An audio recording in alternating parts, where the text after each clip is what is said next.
kurema neza irahanogereza, ihashira ubwiza utabona ahandi, ihashira ikigega c'ubutunzi bwose, ihashira amazi harinda ubutayu, iharemera abantu b'abanyabwenge, ntabwo bisa kubura umunyamasisi. Haba mu Burayi iyo twifuza twese, mu kuremwa neza ndi haruta iwacu, haba ubukonje burenze ahandi, hakaba ubutayu no mu kidaturwa, gusa abahatuye baturusha ubwenge, barakora rwose bagahindura isi, tureke ibyo dupfa dukangura ubwenge, duhindure Masisi paradiso yacu. Masisi yacu abo wabyaye twiyemeje kuguhesha ishema, ufite abahanga mu bwenge, abahanzi, abatunzi, abahinzi n'intwari zikwiye, ufite ubutunzi buhuruza amahanga, abagenzi batungurwa n'uburyo bakubona, n'ukuri rwose Masisi yacu uri paradiso ya Afrika. Masisi yacu wera ibishimbo, ibirayi, ibigori n'amasaka,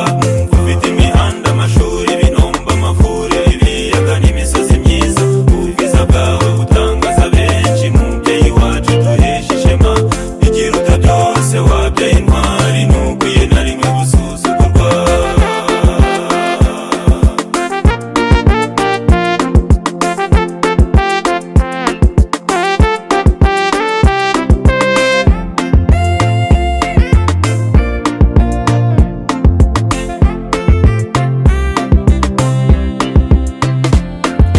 Masisi ya Nige na Masisi ya Gahizi, Masisi ya Olive, Mayanga, Simiti, Mundose, Kabundi, Rugayi n'abandi, Masisi ya Mwami, Kalinda, Bashali, Seninga, Combe, Girivita na Rubuga, Masisi ya twese abana b'i Masisi, aho turi hose tuyihesha ishema. Masisi mubyeyi w'abanyamasisi, Masisi wabyaye abahuta, abatutsi, abahunda, abatemba, abanyanga n'abandi, ayo moko yose n'imbaraga zawe, turamutse twese tumenye icyo dupfana, turi bamwe twese dutuze duturane, icyo dupfana kiruta